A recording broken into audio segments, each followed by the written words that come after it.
station wagon in the right next to the Keto. Yeah, Cecil remembers. and and I was pretty new to Arizona. I had come to Arizona from Vermont. I was studying high mountain ecosystems in Vermont, so I was very. This is all very new. I was very young, and I was very wide-eyed, and this. It's kind of like out of a B movie, a bad swamp B movie, where this person climbs out of the back of this station wagon and he's got a lot of hair and he's really hasn't washed in a while and he's been sleeping on mud turtle traps and they smell really bad. And it was Phil.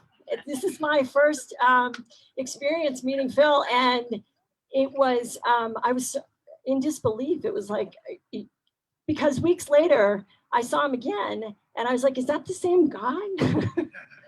So that was my first meeting with Phil. And of course, not long after that, he was actually checking out Dr. Lowe on that trip. And so not long after that, he became a student in the herp lab. And I found myself in the herp lab as well. So we became colleagues. And then all the organ pipe stuff was going on with Dr. Lowe. And I became the plant person for the SEP. And I didn't know any plants at that point. So it was a really steep learning curve. But I would find myself, Phil would stay at the community building at night. Well, we both were. And, but he, of course, Phil being Phil, he would need to go road cruising every night. And since I was, wanted to experience everything, I would go with him. So there's this one night we're road cruising. There were many nights that we were road cruising, but this one particular night, we're out, something had caught his eye. We pulled over on the side of the road, and not far from the side of the road is this very large Palo Verde tree. And he looks up with his spotting light and he sees a racer sleeping in the top of this Palo Verde tree. And you know, and since racers eat lizards, that made perfect sense. So it was out of reach of his long snake tongs, the big ones. Are they 6 feet, 8 feet? They're really long. And so it was decided to put me on his shoulders with and then take the 8-foot or 6-foot snake tongs and grab the snake. And we, of course, we executed it perfectly. You would think it will, you know, we had been training in the circus for months to pull off this act, but we did. And of course, you know, it was processed as along with everything else. Those are my top two, but I could go on, but let's leave it open for some more people, and maybe I'll come back and tell another story later.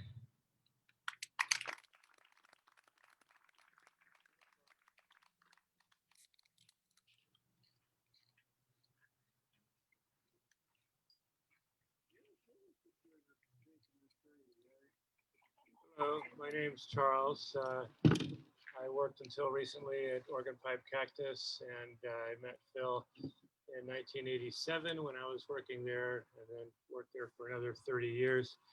And I just want to say, Phil taught me everything I know about lizards and snakes and a whole lot of other things, and most especially how to pay attention to detail and be very precise in your observations and your recording of those observations.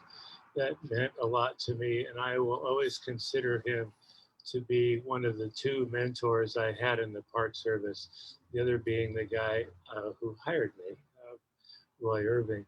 I just have two quick stories, one of which one time we were doing turtles in a big metal boat out at Quito Baquito, and there was a bee colony right nearby. So we actually had to wear bee suits while going around the pond checking turtle traps. And if that wasn't weird enough, Then a monsoon storm moved in with lightning, and here we are in a metal boat out in the middle of the water, and it was very strange, but it worked. And the other story I have to tell is Phil actually wasn't there, but I was coming home from Tucson, and I was in uniform actually, so I guess I was coming home from Y, where I live. And I saw his truck, his beat up old pickup truck on the side of the road and in the dark. And I stopped and asked, I think it was Brent who was there, one of his assistants, and Brent was there. And I said, oh, hello, where's Phil? You know? And suddenly Dr. Lowe appears out of the darkness and says, none of your goddamn business. Get the hell out of here. You know, and then he got closer and he goes, oh, hi, Charles. So that was great. Dr. Lowe is one of a kind, and I think Phil is one of the very last of that kind. And I learned so much from him. And anyway, he left too soon. And right up until the end, he had ideas and, you know, thoughts for more research and more monitoring. And I will always appreciate his input.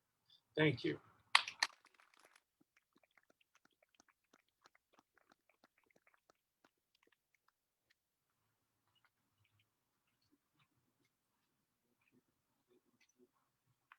Hi, I'm Jen Becker with Pima County Flood Control.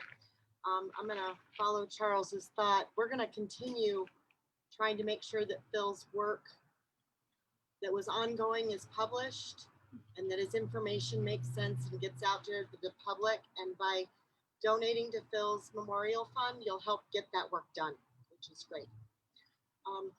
One of my favorite Phil stories working for Pima County is getting to translate for him. Because same situation, we'd ask him one question, we'd get 4 different answers, and none of it made any sense to the engineers or statisticians, none of it. So I had the pleasure of being the interpreter between the engineers and Phil to try to make sure we were doing the best we could for our local ecology based on the best science we could get. And Phil was such a huge asset to that for more than 20 years, going back for the Sonoran Desert Conservation Plan and all the work that flood control's been doing for restoration projects and trying to figure out where best we can salvage lizards before we put our dump trucks in, and using that information on, you know, the urban habitats and utilizing those to keep our urban species intact. Phil was also a really good friend. We'd meet for cocktails and have fun and hang out with the herp guys, and that was nice. Usually we'd end up talking work all the time. So that was cool. And I'll miss him dearly. Pima County is a much better place, and so is the rest of the Southwest and so many other areas. We'll miss Phil.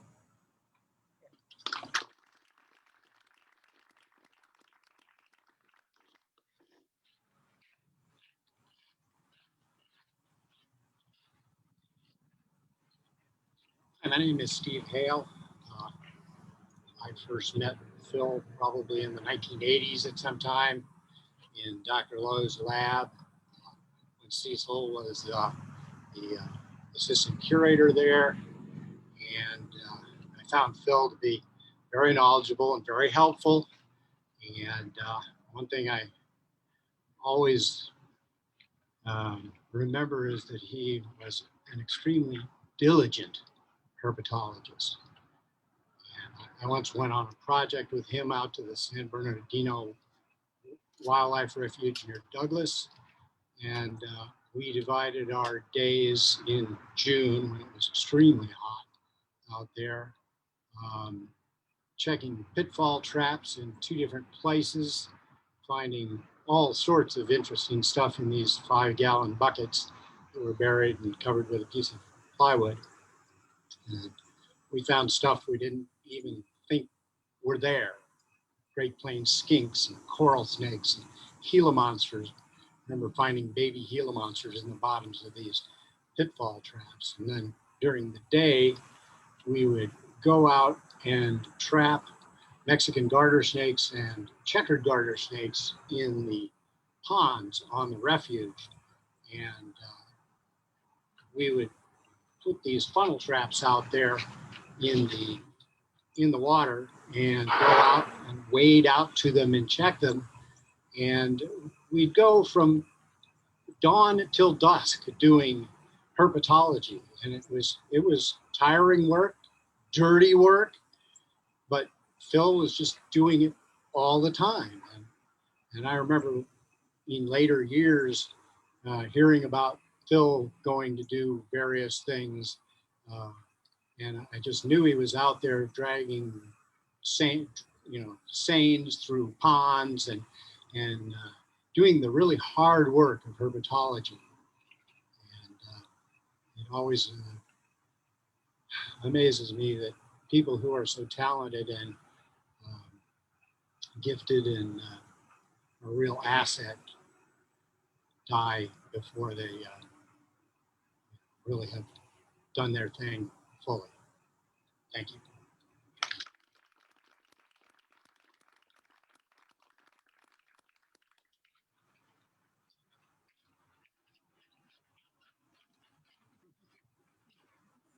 You're next. Thank you. Oh, sorry. Hi, my name is Tom Jones.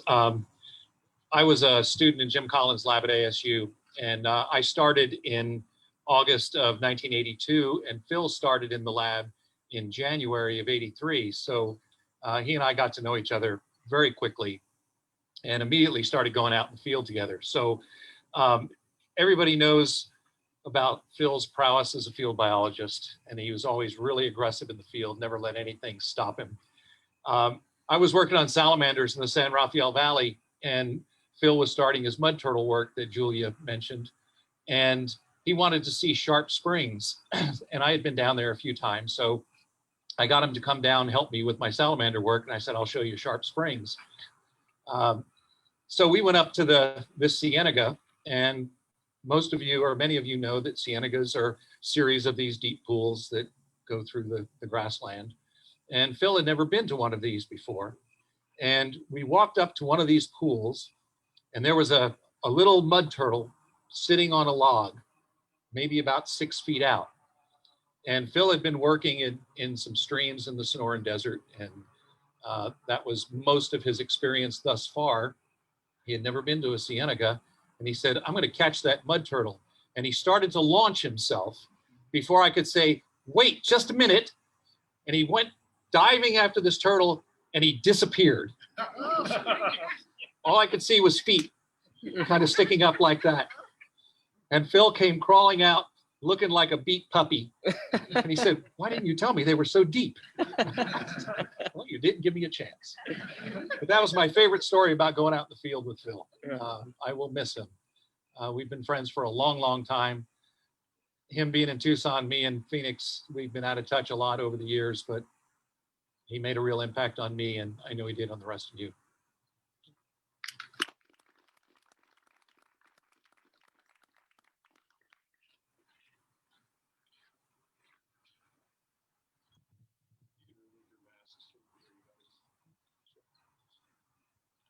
Hi, everyone. For those of you that don't know me, I'm Jules. I'm an undergraduate, and like so many of you, I'm very passionate about herps and ecology in the Southwest. And Phil's been hugely influential to me in that regard. I first met Phil my sophomore year of high school about 6 years ago, and he was kind enough to sort of take me under his wing, and we had all kinds of adventures around Arizona and Sonora. I was in Montemojino with some of you. And I have all kinds of stories from that time that if we do have any extra time, I'll probably come up and share. But I was hoping to talk about something a little bit more recent. So in college, I sort of stayed in touch with Phil. And since March of this year, we've been working on this project so Phil has this sort of incredible broad data set that others have mentioned about lizards in and around Tucson. And I've been helping Phil to sort of write some of that up and analyze it and put it all in one place, which has been a wonderful opportunity for me, but it's also given me a really great opportunity to reconnect with Phil and stay in close contact with him for the past 6 or so months. And I feel so fortunate to have been able to do that. And as part of this project we've been working on, we had these phone calls, maybe about once a week. We'd have these long phone calls, sort of ostensibly about lizards in Tucson, but really we talked about all kinds of things, everything from long-nosed snake phylogeny to generational differences in political ideology to tips for driving a manual car. And every one of them was so fun and thought-provoking. But in those rare moments where we did actually get to talking about lizards in urban Tucson, Phil shared, and especially in these past few months, shared this perspective with me that's really stuck with me, and that I hope to carry forward. So for a bit of context, some of Phil's really some of the data painted sort of a bleak picture. You'd have parcels of great lizard habitat that are converted to urban development, and then lizards declining in different areas around Tucson due to that and other factors. But there was a really strong flip side to that, and something Phil really emphasized to me. And that was this message of hope. There were restoration projects. Phil himself was the savior of lizards in urban Tucson, as many of you know. He would pretty much go and scoop lizards out from under the wheels of a bulldozer and bring them somewhere else. He had these huge relocation projects. And so today when you walk through a lot of areas in central Tucson and you see, side blotch lizards, zebra-tailed lizards, horned lizards, a lot of those lizards are the descendants of animals that Phil saved from certain doom and founded new populations of. And something else he talked to me about with these conversations he would have with people. He was a wonderful field biologist, but he was also a really good people person. And as he would be walking through alleys in central Tucson or across these vacant lots with his GPS in hand, binoculars around his neck, people would say, what the heck are you doing, man? And Phil would talk with them, and I saw it several times, and it was this wonderful thing. He would get into these amazing conversations, and something he really passed on to me was his ardent belief that that this sort of amazing thing, almost across the board, the people he talked to really did care about their urban environments and about their little sort of parcels of nature. And for Phil, a lot of the issues we're facing now aren't the result of people not caring, but maybe prioritizing other things or not knowing exactly how to channel that.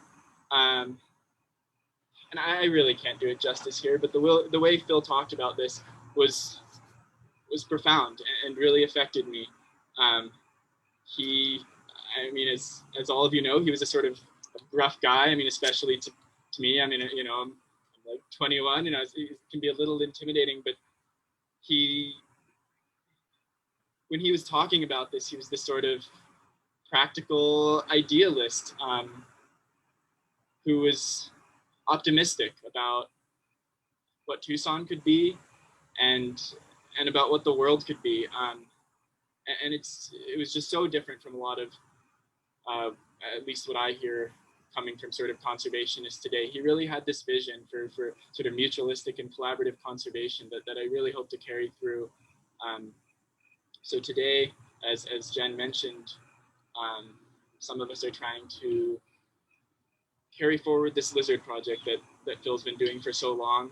And so now pretty much every morning I'm out with my GPS in hand and binoculars around my neck. And I'm always thinking of Phil and doing the little bit that I can to try to realize that vision for the Southwest and for the world. Sorry, I realize I'm rambling a bit here. I think I might. Thanks. No worries. But I might just leave off saying Phil was such an amazing and influential mentor to me, and to so many others, and he was an amazing man. Thank you.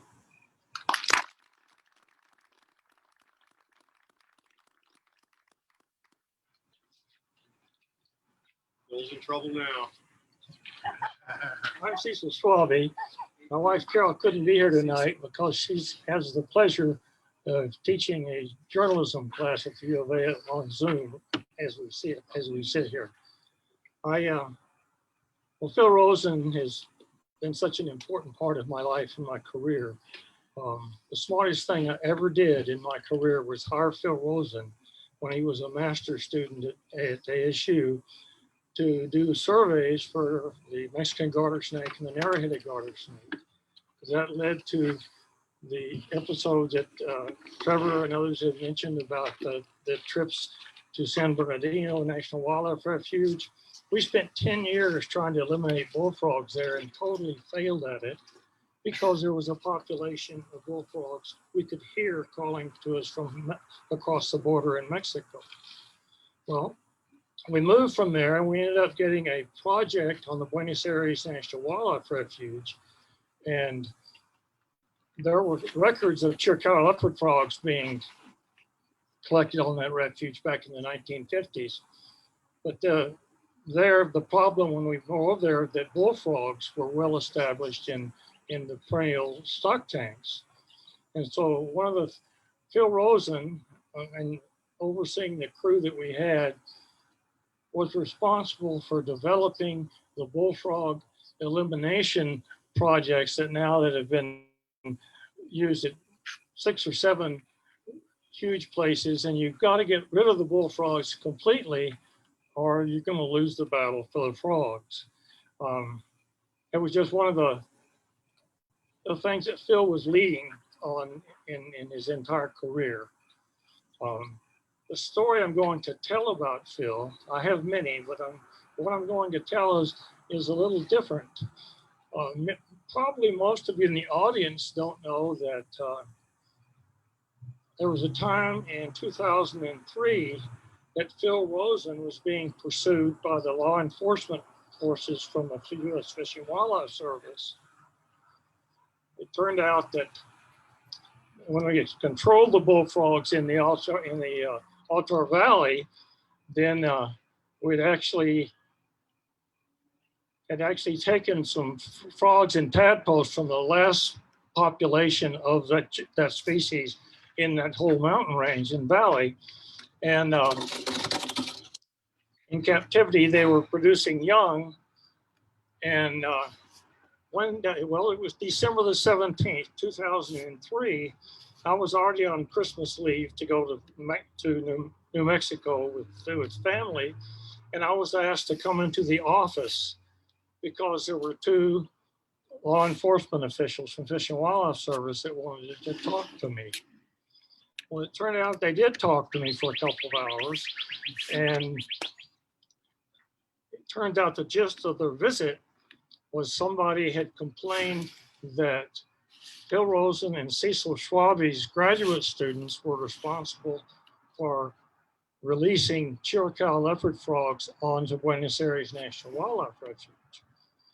Well, we hadn't been the ones to do it, but we were involved with it because the frogs were being raised at my old house and no one was living there at the time.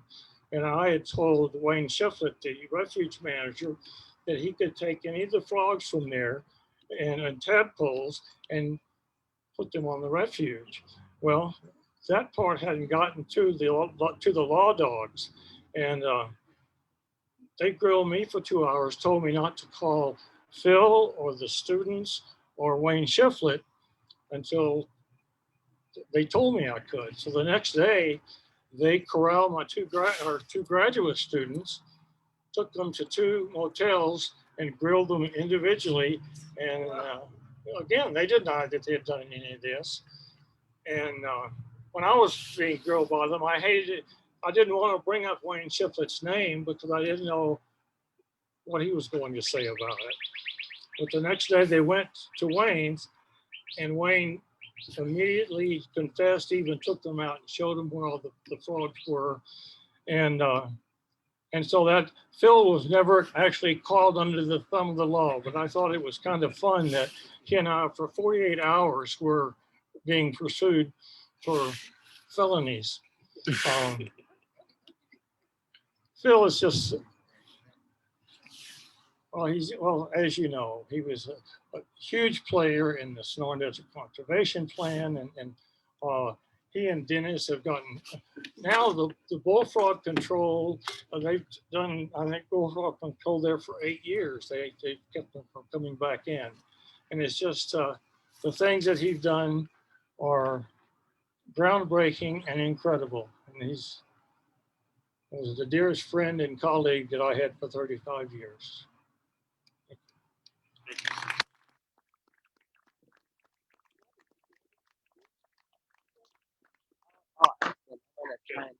I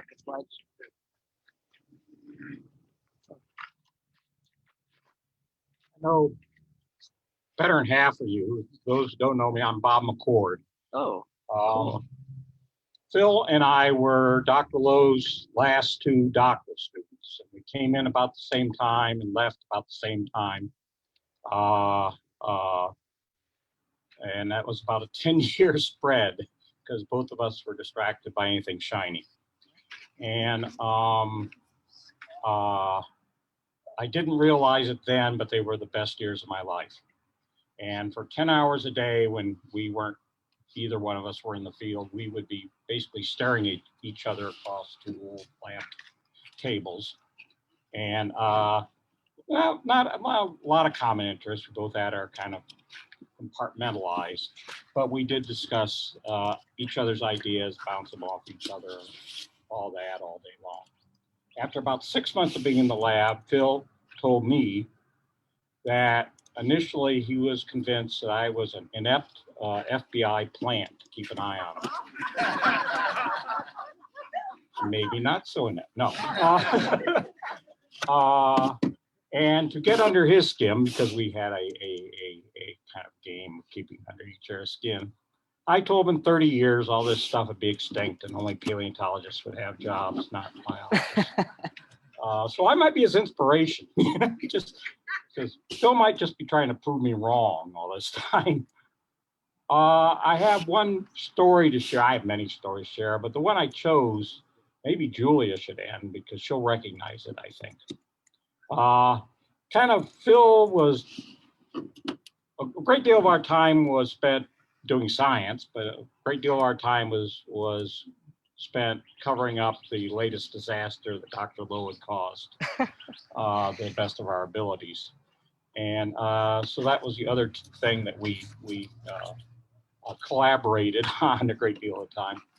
And one day I was sort of the teaching lackey, and Phil did all the field work for Dr. Lowe, basically.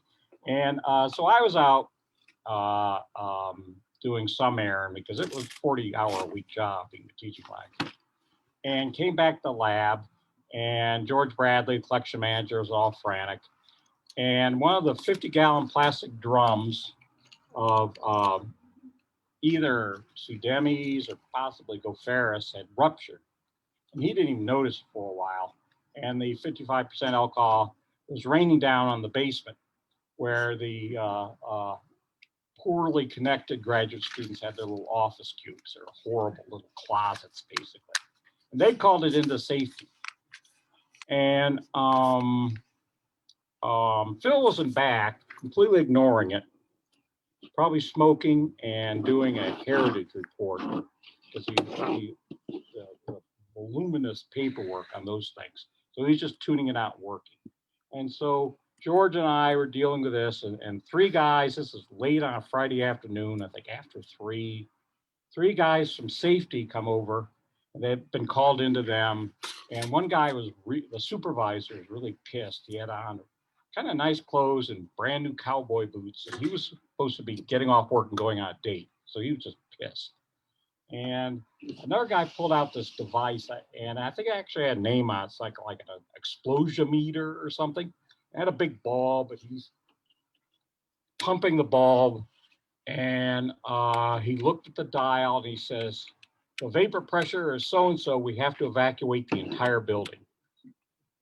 And Phil, by this time, had taken notice of this, and he'd come up and he has a cigarette in his hand, as he frequently did in those days. And he went, "What?" And he took the cigarette out of his mouth and stuck it in the alcohol. And the safety guys just dived and went out. It was a safety gal. Yeah, was It it? was me, yes. First week on the job, I thought I was gonna get fired. Yeah, I was going to say, do you want to finish this story? No, that's all right. It's okay. God, that was funny. No fire happened. Yeah, he demonstrated there's no fire hazard, I think, rather convincingly. So that's one of many stories. Yes, I knew it was your first day. Yeah. Thank you.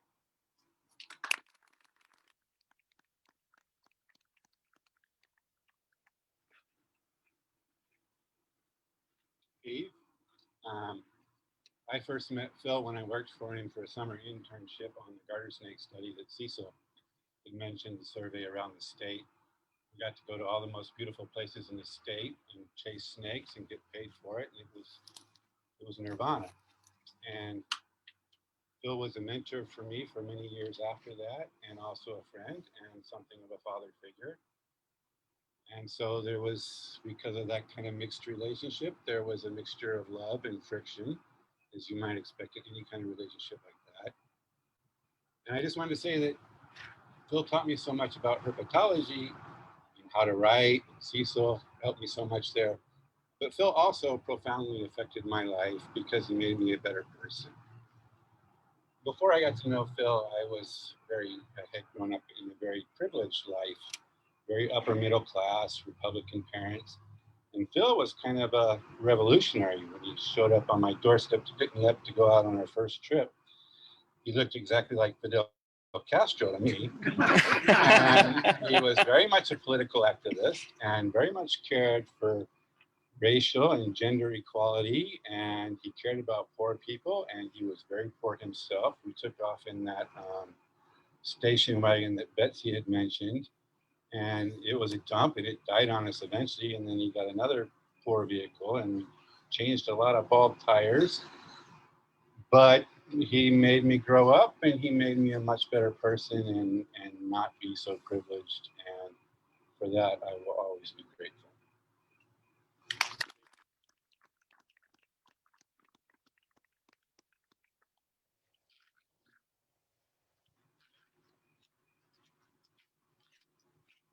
Hi, I'm Wade Sherbrooke. Like you all, I'll miss Phil a lot. I haven't known him well for a long time. We were both graduate students with Chuck Lowe. I was here in the early days in the 60s. And he was here much later. And I was out of Tucson for about a period of time. Came back and got to know him during my retirement here in Tucson. Horned lizards brought us together probably more than anything. And I've been working with him for a few years now.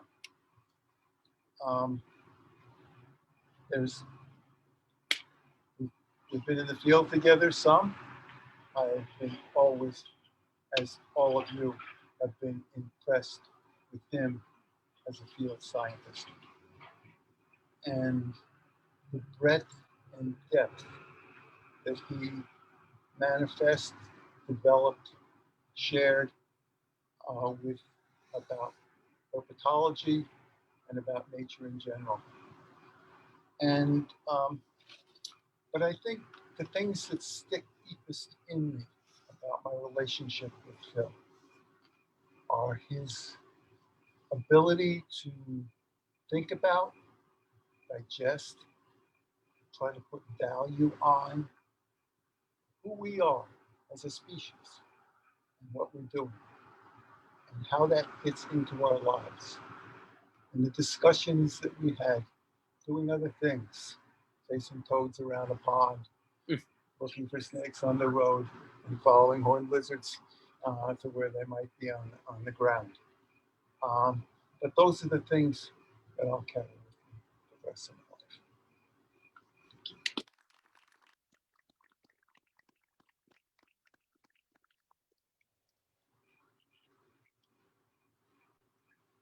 I don't think that's all the stories we're going to hear, but I did want to just mention a couple things. So, I cut my teeth out in the wildlands of southeastern Arizona, the Skyline region, northern Sonora. And when Mike Rosenswag published Consilience, I almost rejected it completely out of hand. I lived in Tucson. I saw some of the biodiversity that was in Tucson. I didn't buy into it. I didn't buy into its conservation as a value for myself. And Phil really turned that around for me. And I'm so happy. And now I work based in Tucson. I'm based on Tucson's rivers and creeks.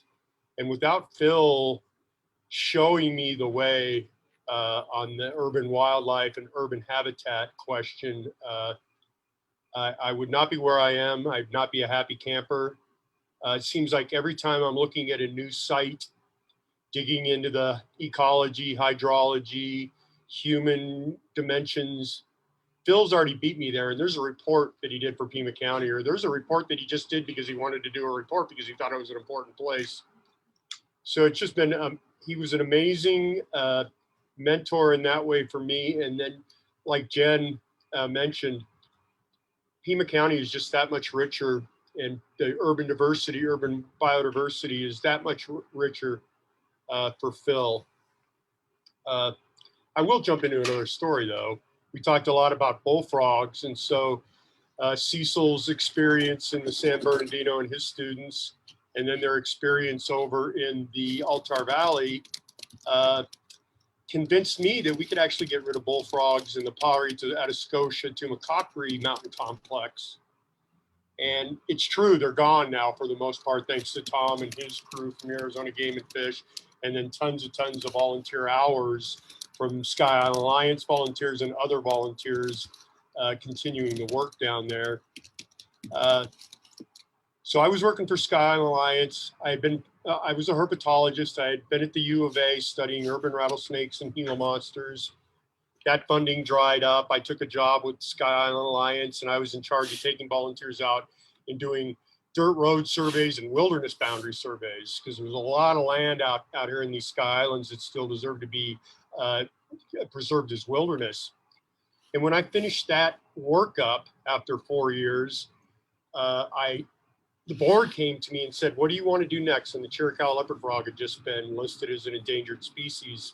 And I said, I want to take volunteers out and work on Chiricahua leopard frog conservation. Well, it turns out volunteers, while they're good at killing bullfrogs, they're not very good at identifying or even finding Chiricahua leopard frogs. So we quickly switched over from using volunteers to go out and survey for frogs to go out and kill bullfrogs. But we still had some real issues with the volunteers. So I decided I'm going to do a training based on the U.S. Fish and Wildlife Service type of Chiricahua leopard frog training. I'm going to hire Phil to come down and help me. And we camped at Ruby, and we were doing Sycamore Canyon. And Phil's creeping around. There's like 15 or 20 people watching him, and he's looking in the reeds along the creek. And Sanders there with us. And I think Julia, I don't know if you were out with us that evening or back in camp, or maybe that was one of the weekends you didn't come on camp, but I don't quite remember. Anyway, Phil stands up, and he liked to talk in front of a crowd, a captured crowd. And he's pontificating about bullfrogs and Chiricahua leopard frogs and other things and the habitat and what a special place Sycamore Canyon is. And he just shifts just a little bit back, and plunk, he falls right into Sycamore Creek. And it was one of the big pools. So he likes falling in creeks, apparently. He comes up, and of course he's got a cell phone in his pocket. His wallet is in his pocket. But the thing he was concerned the most about, Sanders is laughing and laughing and laughing hysterically. It was so funny. Bill was worried about his damn pistol. He pulls it out really quickly. He's like, I got to take a break. And he runs over to the car and he starts cleaning it out. And we're all just standing around waiting for him. And I just found that so funny. So that's my second of many stories that I'll try to share. Anybody else would like to come up and share a story? Thank you.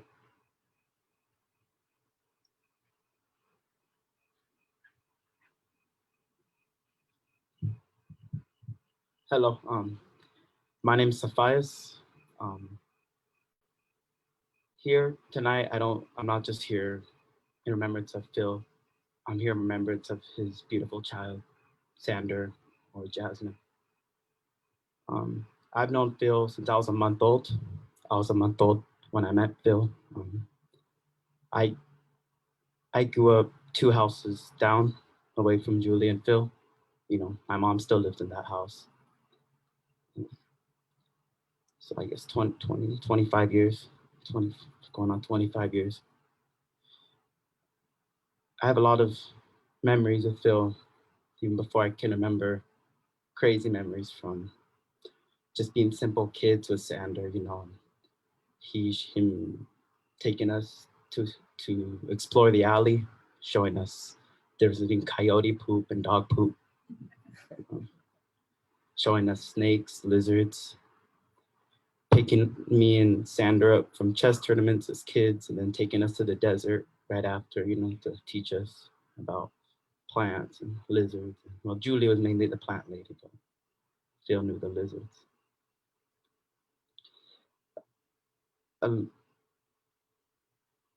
I guess me being here today,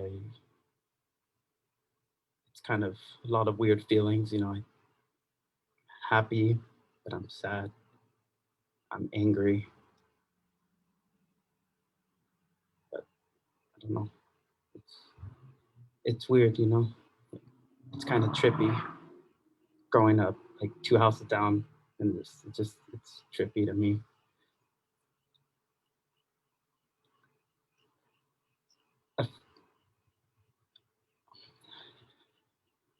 I'm sorry. I guess a lot of my childhood was around Phil because every day I'd be at Sanders' house with Julia.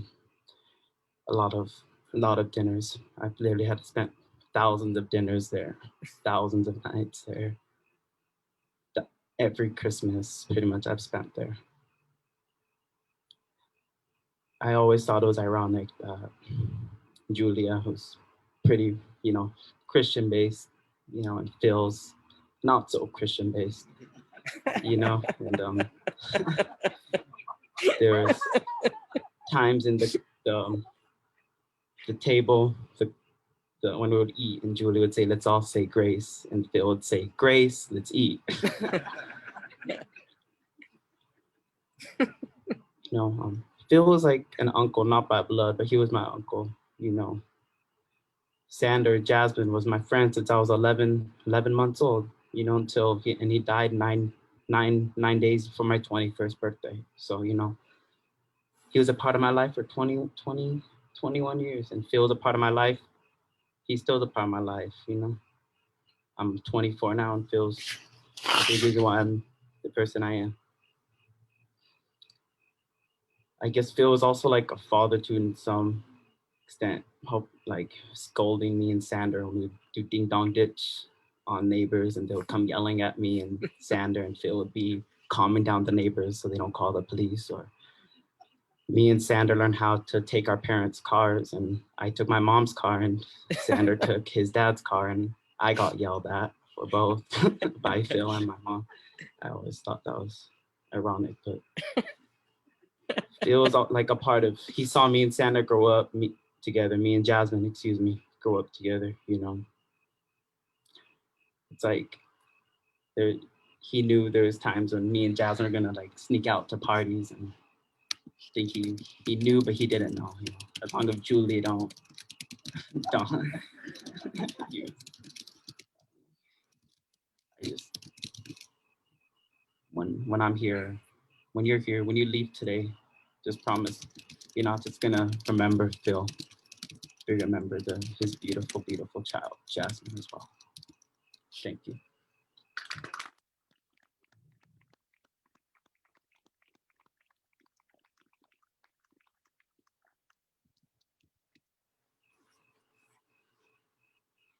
So I'm glad the idea of religion came up right now, because I was driving down 22nd to get here, and I was this weird ass thought popped into my mind, and it was, Chuck Lowe standing at the pearly gates. And I almost had to pull over. I was laughing so hard. Just that the thought of that welcoming Phil just really cracked me up. Anybody else would like to come up and say a word?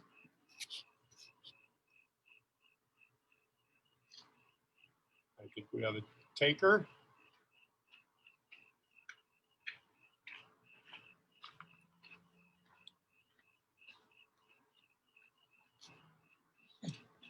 Hi, I'm Kurt Bradley. I had the pleasure to meet Phil about 15 years ago when we started on this mission to get the Tucson shovel-nosed snake listed under the Endangered Species Act. It's been a mission that's still incomplete, and I mean, fortunately, unfortunately, it's taken so long, but it's allowed me to meet and get to know Phil a lot better. I remember 15 years ago when I first met him, I'm not a herpetologist, I'm a cartographer, I make maps. My boss is like, hey, you got to meet this guy, Dr. Phil Rosen, you know, find out what he knows and maybe work on a habitat model with him or whatever. And so I sent him an email. I'm like, oh God, it's gonna be another one of these like stuffy, apolitical university research scientists not gonna want to meet with me or be too scared to get involved in something so political. And so I sent him an email right away, like emails were back. He's like, yeah, come meet me in Bioscience East, like at the 153. And I'm like, I went to school at U of A, so I know where biosciences is, and Cecil used to teach there. But I didn't know where his office was. Apparently there's a basement in this building that was built in like 1920 or something. And so I'm like in there thinking it's gonna be upstairs, but no, it's like downstairs. You go down these stairs and you go down this like dark, spooky hallway, and there's like a bunch of like random equipment, and there's like this door. It's got the number on it, but there's like no like name tag or anything on it. So I'm like, hello, knock, knock, knock, no answer. Like knock, knock, knock, and then I like open the door. I go in. It's like this kind of dark room full of like shelves, and like there's like an aquarium with like a snake or some random creature, and there's like all these papers falling over and stuff. I'm like, what the fuck? And so I go in there. It's like loud for some reason. Like I'm like hello, and like I go around the corner, and there's this guy like hunched over with long hair at the computer. I'm like hello, and it's like he turns around. It's Phil. He's like, I thought it was gonna be like this total freak show horror movie thing, but he's like, he was like happy to see me. And he was like super stoked to talk about Tucson shovel-nosed snake. He had one in an aquarium right over here, and I'm like, went to look at it. It's like trying to attack me through the glass. I'm like, this is cool. And then like the next weekend, he took me out road cruising, and like he was amazing. He could like see a snake, like driving down the road like 30, 40 miles an hour, and be like, there's a snake, and he'd like pull over, and he'd like jump out in the brush and come out with this something. And I was just like, wow, this guy's amazing. And so I got to know Phil, and like I'd start seeing him around town at like political events, at like Grijalva events and stuff. And like he was like this fixture. Like there's a lot of reasons I love Tucson because of people like you. And then like Phil was like this fixture that made Tucson just like a little bit brighter to me because of all the work you did on the habitat conservation plans and all the great work you did. And I just feel it's such a loss. But I do feel like my last conversation with him when I called him like a few weeks ago, and I just thought he would be so down in the dumps, you know, because he's dying and stuff, but he was like really positive. He was really hopeful about all the demonstrations and all the political unrest and everybody coming out to protest in March. He was really like stoked about that. And he just thought, like, we're going to turn this country around. We're on the right track, and it's going to be better. And like, we just need to save habitat for species that are going to come back. It's going to be all right. And so I was really glad I had the conversation with him because he passed away shortly after. But I'm going to take that hope and optimism in the future in Phil's name.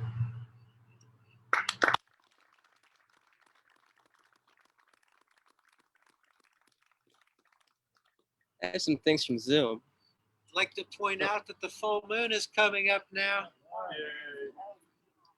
We do have some Zoom folks that wanted to chime in. I'm gonna read for them. Okay. Yeah. After David. Hi, my name is David Hall. I worked with Phil a lot, especially on the Bullfrog projects. And early on the Bullfrog project, we were two different kind of field biologists. Phil had a broader outlook. Everything interested Phil. I was more project oriented. And on the Bullfrog project, those two approaches worked out really well. And just to tell one story is we were road cruising from one stock tank to another on the Santa Margarita Ranch in the Altar Valley. And it was a really hot day and we were both cranky. And Phil and I often talk politics, and I won't go into details about the argument, but it was getting pretty heated, and we were both kind of having fun about it, but we disagreed. And then he'd say, "Stop the car." And I go, "What?" I'd stop the car. And he'd go, "There's a snake trail. Go out." And he'd follow this snake trail to some pack rat nest. And I'm looking at him going, we got 10 stock tanks we got to get to. "Oh, no. And he'd go off on some tangent. It'd be pretty fascinating. I'd learn a lot. And he'd get in the car, we'd drive along. "Stop the car." "What?" "There's a Urosaurus. I didn't think they occurred here." "What?" So, anyway, after that experience, I limited our field experiences together because it just led to more strife, I guess. But we also met a lot of times in the bar, and over a few cocktails, we talked politics a lot, and we really had a good time. I just wanted to say that without Phil, the bullfrog eradication in southeastern Arizona would be nowhere near as advanced as it has become. And I owe Phil a lot, and I respect his memory. Thank you.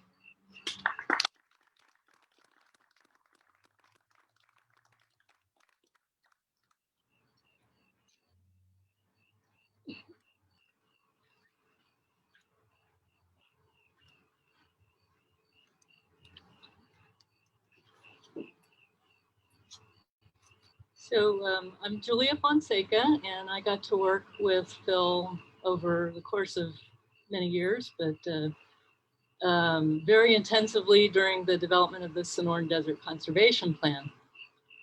There were over 200 scientists that contributed to that plan, contributed a lot of knowledge, a lot of data, a lot of checking other people's work. But there is no one who did more to create a vision for species, fish, frogs, herps, and the relationship of people to place than Phil Rosen. He had a tremendous gift for taking so much information that was not just about the species and the setting, but the social fabric, and the way that he would put these reports out was amazing and was under a lot of time constraints. And at the same time, he was being an activist as a scientist. Nobody else was doing that at the level that he was. And it was just an amazing time. And so my supervisor, who was, she controlled the purse strings for the money, she was happy to fund these works. And she said, "What's it like working with Phil?" And I said, "Well, it's kind of volcanic. You feed this mind, and there's nobody who wanted more of knowledge that I could provide or resources that I could provide." And it just all went into this like cauldron of thought, and then out would come these amazing reports, which are still available. They're still shaping what Pima County does. It was, I have to wonder, you know, what is it that created the mind of Phil Rosen? Huh? You know, there's a depth there, and I know it has to do with influences here in Tucson, and Julia, I'm sure, is a big part of that. And I wonder what else, you know, what else in his family, you know, helped create this vision. I know I never saw anybody collect data like he did with the long term. I mean, he was thinking about future generations all the time. I've never seen anybody who treated the information with such respect for future generations, and it's so impressive to me still. So anyway, I thought a lot of Phil. I really enjoyed his company. He loved to eat our olives. I enjoyed watching him eat our olives. He really, we had a lot of good times together, and I'm just very grateful for that.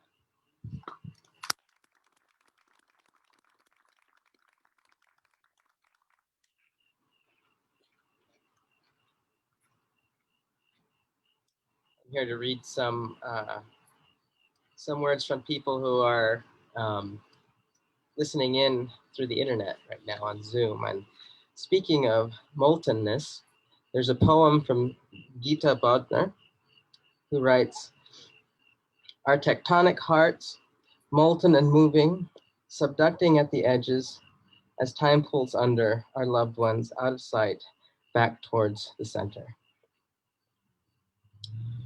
This next one is something from Miles Traphagen. He says, "I first met Phil at San Bernardino National Wildlife Refuge in 1996 on one of the bullfrog roundups. Phil taught me what it means to be a scholar. At that time, he told me that he was undertaking a study of vegetation of the Chihuahuan Desert based on the subprovinces that David Morafka, also gone too soon, had identified in his monumental work, A Biogeographical Analysis of the Chihuahuan Desert to its herpetofauna.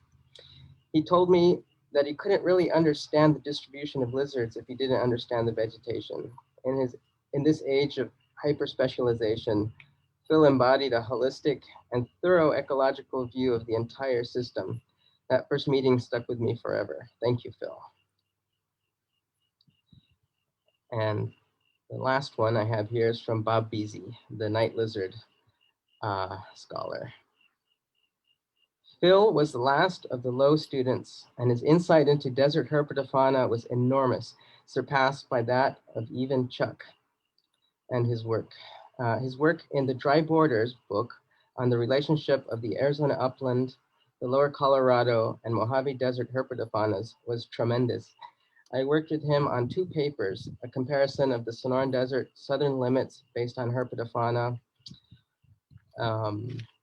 with that based on vegetation, and a paper on little striped whiptails. As soon as I invited Phil in as a co-author, he swung in action and turned superficial discussions to ones with enormous insight and depth." That's Bob Beasy.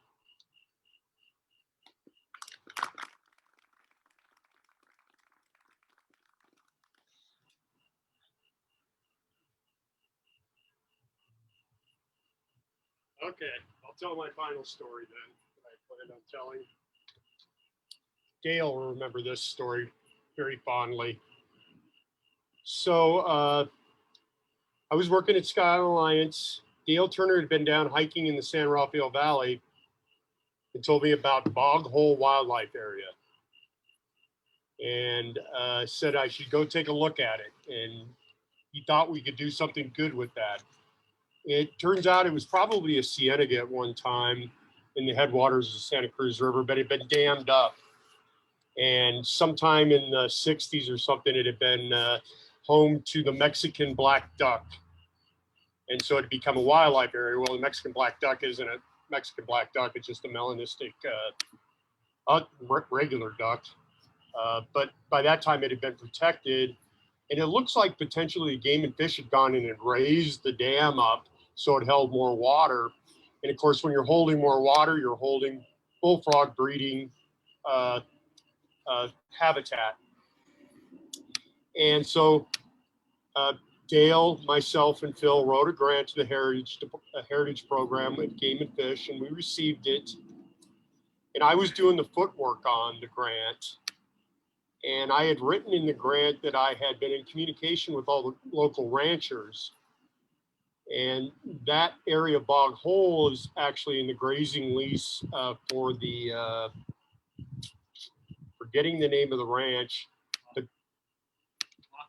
Yep. And they had this old crusty old rancher who's the ranch manager there, and I'm forgetting his name now. He's gone Bob. I've been talking to him, and I've been calling him on the phone and just trying to get him to say, yes, come by the house and we'll have a cup of coffee and we'll talk about your project. And I felt comfortable that I could convince him that the Chiricahua leopard frog is not causing any ranchers any issues anywhere else in its range, and that this project would be a good thing. However, he never returned any of my phone calls, and it later turned out that he just expected me, because I said I want to come by. I was waiting for an invite. He was just waiting for me to show up.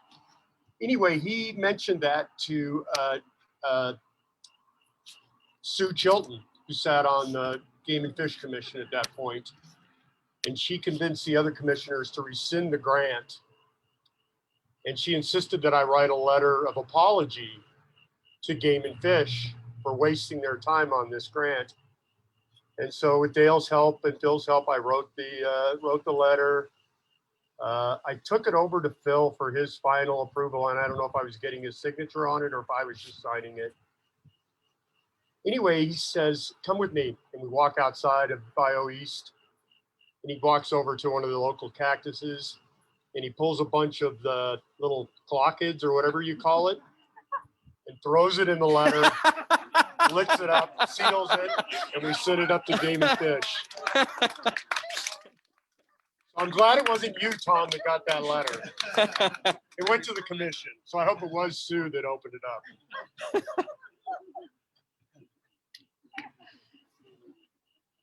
I have one more. Okay.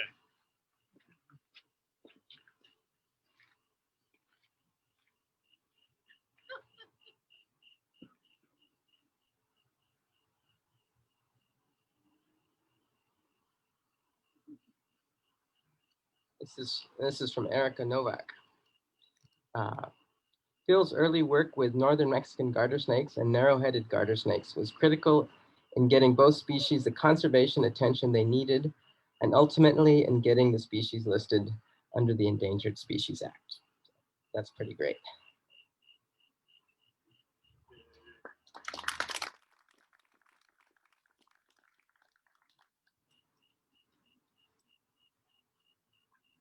Well, should we all take a short break here while people think about any other stories they would like to share with us? People can get a drink, use the bathroom, stretch their legs, and come back together in 10 minutes and see if anybody else has any stories they'd like to share.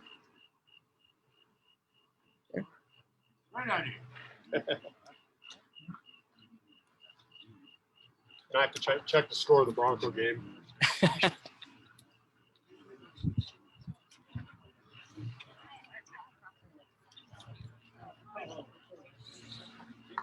Good work. Thanks. Much to do. Yeah. Yeah. 1994. Is that a Chuck Wallace book? Yeah. We're gonna go ahead and try to wrap it up at 7. So. Oh, okay. Okay. I need to quick make that announcement. Yeah.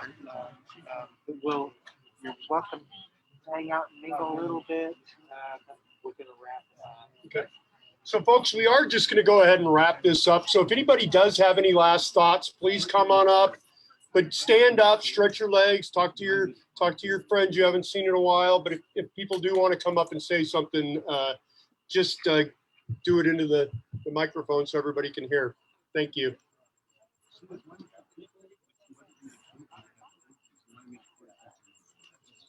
My name is Jay Evenson. I'm not a scientist or herpetologist, amphibiologist. I met Phil through Gloria works with Julia. So we became friends of the family. Phil, and eventually Phil got us trapped into going on a study of right here around the wetlands here, the West Bank, about checking on the toads and amphibians that were still here. And so here we are in the middle of the night. We thought this was going to be all right. I bring my big camera and all this stuff. We start trouncing around and we're all in this mud of falling and just all this different stuff. And he's showing me all this different things, and he's able to hear something, run over there and find out, oh, look at this. And I don't know if this is the one where he found the narrow-nosed frog. And so it was like he was so excited about that. Well, all you guys were. He was saying, it's a frog. But anyhow, he inspired me to kind of follow him. He was such an interesting man to talk to. You learned so much from him. But he got us inspired to kind of, we got this backyard that's pretty barren. What about a pond?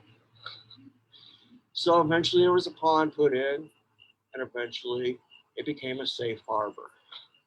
So I am been truly inspired by that. He was just a great person to know. You know, I was so glad that I had him.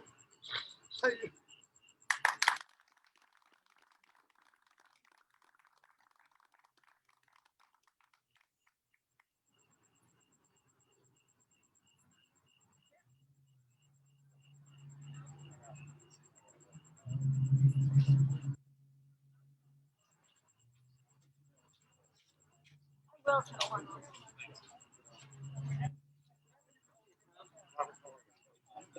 Okay, I'll tell one more. Another gem was also out at Organ Pipe, which was that was where I spent the most field time with Phil. He had this amazing out at Armenta Ranch on the north border. He had this incredible snake study going on with these pitfall traps, and he was marking all the rattlesnakes out there. And we would go out for the night, and there would be he'd set up a cot and sleep on the cot, and it was again, I was from New England, and all this was like pretty new to me, and in the scheme of things, and so I remember being out there, it's pitch dark, and Phil is taking a cigarette break, and he's sitting on his cot. So I see this little red glow over on his cot.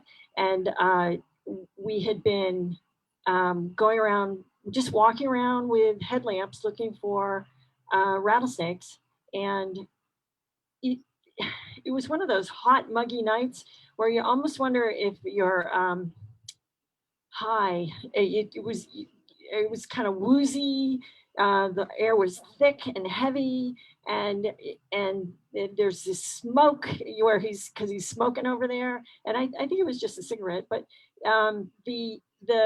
what hit me was, oh my God, there are rattlesnakes everywhere. I suddenly got into this paranoid head because we had been basically, you couldn't go 10 feet without finding another rattlesnake. So it sort of all crept up on me, and I realized this is really unique. this is downright scary. You can't go 10 feet without another rattlesnake. So there was that, and then not long after that, he got bit again, and I had gone back to meet up with him, and he even though he was still recovering from a snake bite on his hand, he was determined to go through Armenta Ranch, and in the middle of the night we went through and I felt obligated to go with him because otherwise he'd be going solo, and somehow I felt like I should be witness to this, or part of this. So and this was when he had, was it a Ford, the big old Ford, or was it a Chevy? That big yellow truck, that big old yellow truck. Anyway, it was a big heavy truck, and we got stuck in crossing the Cuerda de Leña. We got buried up to our axles, and he was only like a week out of the hospital or something. And so we dug.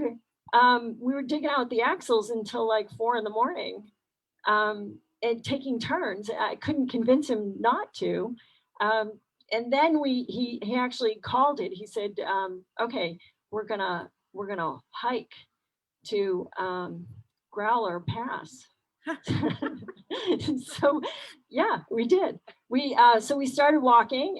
We walked through. The sun came up, and we're still walking. It was like a 3-mile hike or something. Then so we had started walking about 4 a.m, and I think we got to Growler Canyon, where the campers.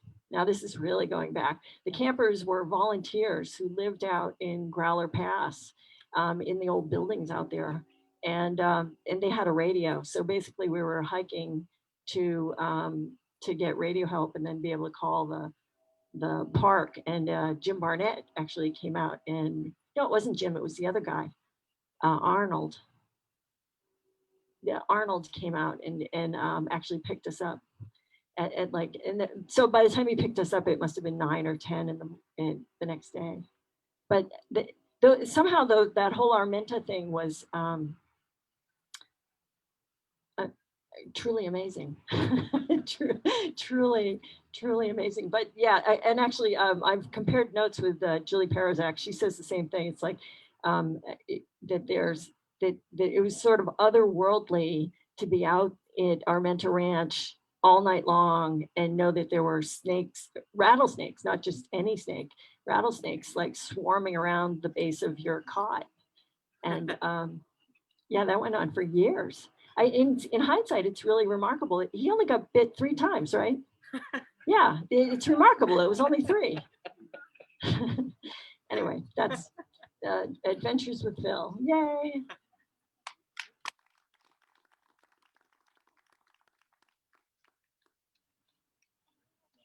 Interest time, I'm gonna try to wrap this up. Obviously, these stories could go on all night, and we want to have a mechanism to be able to capture these stories. So we're going to be setting up some sort of a website where people can write down their stories and keep these things alive. And I'm sure a lot of memories have popped up in a lot of people's heads right now from hearing these. So keep that in mind, write something down. If we've got your contact information, which we do, or you wouldn't even be here, we'll just send that email out to everybody soliciting those stories. So please be keeping that in mind. And also remember that there are snakes here on the gardens, including rattlesnakes. So watch your step on the way out. If you've got a phone flashlight, use it. If you've, the full moon's going to help, but just stay aware of that. And you're welcome to hang out a little bit longer and mingle. We'll lock up as soon as everybody's out of here. If you think you're the last person, make sure we know you're here so you don't get locked in. Thanks everybody for coming.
Sounded okay for folks. Yeah.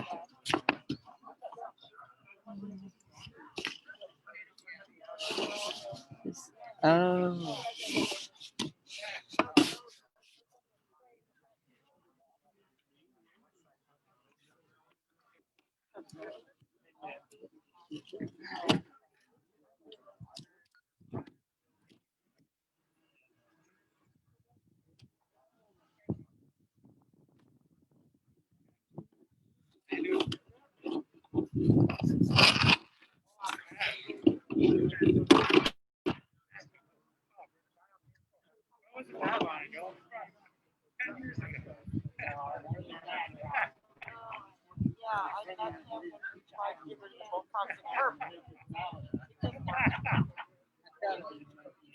Sometime we need to get together and talk.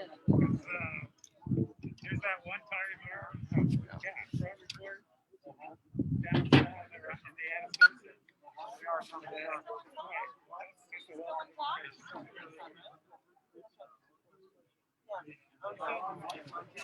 Hey, guys.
It worked.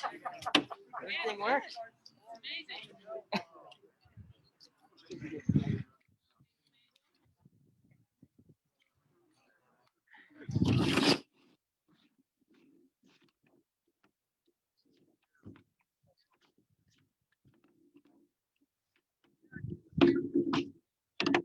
Yeah, the slideshow. Yeah, the slideshow helps. The slideshow helped a tiny bit, at least on. Maybe when I go to put it together. Yes. More business now than I had. More stuff to do for my job than I had. Uh-huh. So anyway, maybe you could send me a Dropbox of some of the research I did. Oh yeah. Yeah. Yeah. They're on here. And they're on here. Yeah, I can do that. Yeah. Yeah, or I could just bring a thumb drive over and Sure, yeah.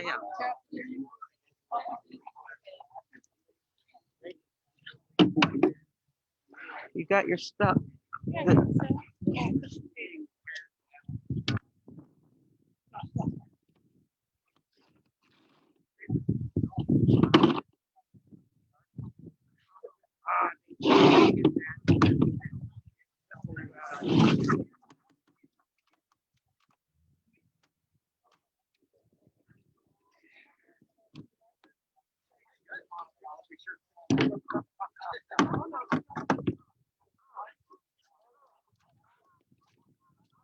Did you park in back or in front? Front.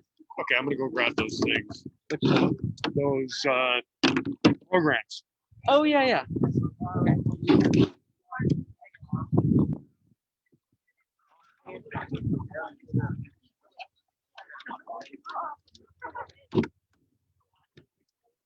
Thank you, Robert. Sure.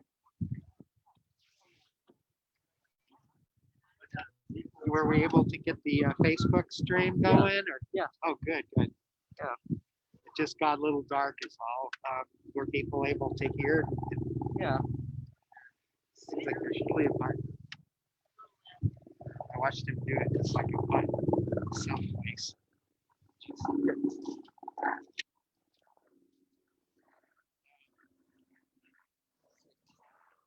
Yeah, so people did they respond? Were they able to hear okay on Zoom?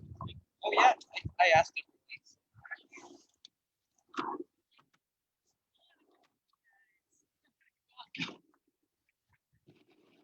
I know. It's like it's gotten so complicated now with COVID and stuff. You know, it's like we were going to do that keto bikini. I don't want to drive all the way out there by myself. And yeah, this high school kid is like getting in the hall and stuff in the street. And I want so bad to take him out in the field because he's just like a sponge. He really wants to go so bad. And it's the same thing. You know? It's like, I would need to drive. And it's like, get in or out of these places. You know what I did with my I had to do something when I went to San Pedro. Oh, so hot. Oh my God. Anyway, I rented I was pretty sure I'd had this like 2 days before.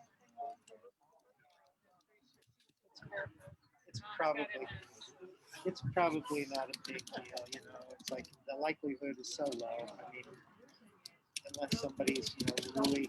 I mean, compared to people who have kids that are going off to school, coming home, or have to work in public, you know, maybe they were a cashier, maybe your spouse or something is working in a grocery store, coming home every day. I mean, that risk level is so high compared to people like us, you know. It's just like. Except Robert, he works. Yeah. I do. It scares the shit out of me. Do you guys have to wear masks? Oh yeah. Shop? Yeah, even if we're outside. You know, because people won't wear masks and will get right up to you. They don't either have a clue or don't care. I don't know. I don't get into it with them. I just say, what can I tell you? And I do it as fast as I can. Yeah. I think this is ours. No, this is ours, but this is ours too, right? I think the ones with the blue tape are ours. Yeah. And I think that one's probably ours too. Yeah. I just kind of start pulling everything out. This is ours. That's ours. Is Kendall around? Nope, he took off. Well, I will leave the. I seem to think I put these in here. It looks familiar. He can ask. Whatever you want to do, yeah. We can. Actually, it's not something you use, right? Right. We don't even need it. So it probably doesn't matter. That was for the old projector. That's wasn't it? true. Yeah. We don't even need it. And their projector is old, so maybe it is theirs.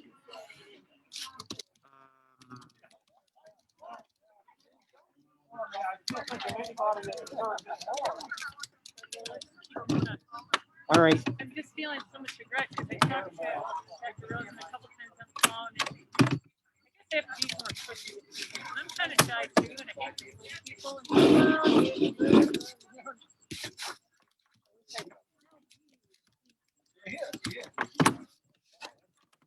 Yeah. I really want Diana to let me talk to her.